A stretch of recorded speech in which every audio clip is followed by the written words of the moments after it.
Assalamualaikum warahmatullahi wabarakatuh. Alhamdulillah wassalatu wassalamu ala nabiyyina Muhammadin sallallahu alaihi wasallam wa ala alihi wasahbihi ajma'in.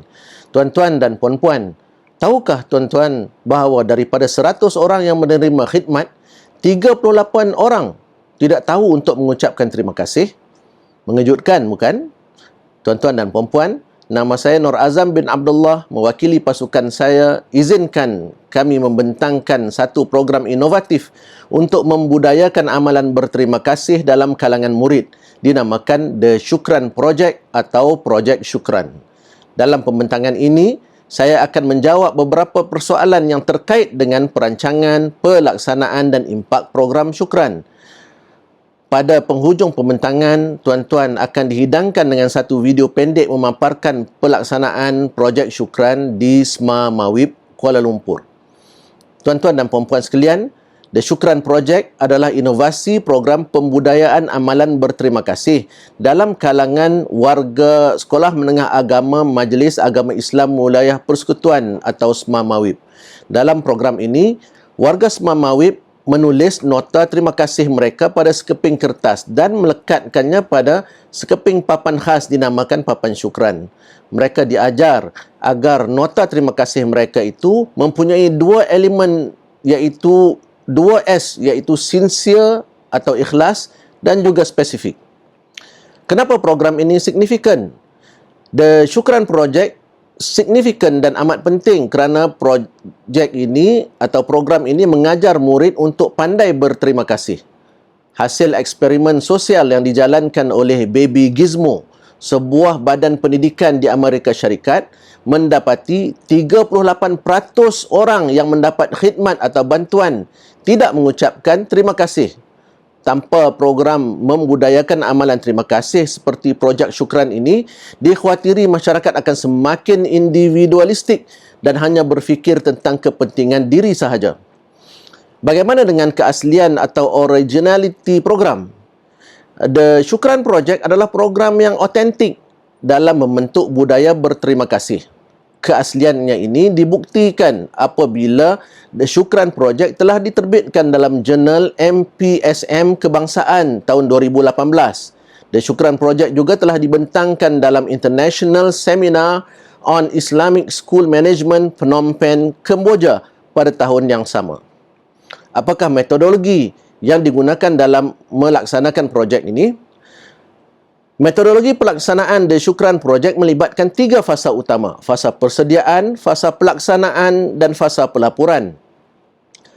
Fasa persediaan melibatkan penulisan kertas kerja, penubuhan ahli jawatan kuasa, penyediaan papan syukran dan nota syukran, serta Instagram The Shukran Project.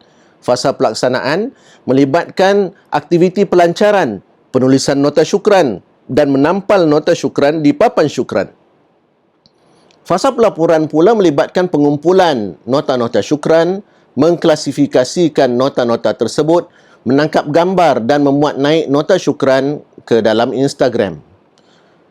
Adakah program ini boleh direplikasi?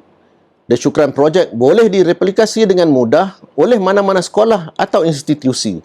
Hal ini kerana pelaksanaannya sangat asas dan memerlukan belanja yang sangat rendah. Peralatan yang diperlukan hanyalah kertas, marker berwarna dan papan syukran.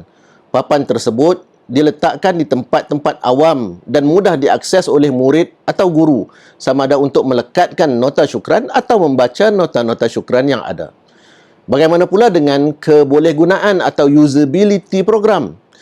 Hasil maklum balas murid dan guru, mereka mendapati The Shukran Project sangat membantu mereka dalam membudayakan amalan berterima kasih. Mereka teruja untuk menulis nota syukran dan menampalnya. Malah mereka juga sangat teruja apabila mendapati nama mereka tertulis dalam nota syukran rakan lain.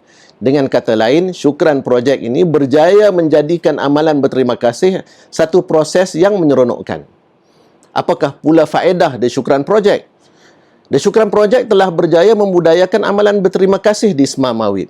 Dalam tempoh 6 bulan pelaksanaannya, sebanyak 2040 nota syukran telah dikumpulkan dengan purata 340 nota syukran sebulan. Projek Shukran memberi peluang murid dan guru meluahkan rasa terima kasih secara kreatif jujur dan spesifik. Adakah projek syukran ini mematuhi syariah? Jawapannya sudah tentu. Kerana projek syukran membantu memupuk sifat bersyukur dan berterima kasih sesuai dengan sabda Nabi SAW yang bermaksud tidak bersyukur kepada Allah seseorang yang tidak berterima kasih kepada manusia. La yashkurullah man la yashkurun nas. Apakah nilai komersial program ini? Projek syukran ini berpotensi untuk dikembangkan menjadi modul latihan pembangunan profesionalisme organisasi baik kerajaan maupun swasta dan tidak terhad kepada sekolah. Hal ini kerana kemahiran berterima kasih dikenal pasti sebagai salah satu daripada 4 kemahiran insaniah yang wajib dimiliki untuk berjaya dalam dunia bisnes masa kini mengikut kajian Stern dan Nordstrom. Sebagai penutup pembentangan, mari kita tonton video pendek berkenaan The Syukran Project. Sekian, Assalamualaikum warahmatullahi wabarakatuh.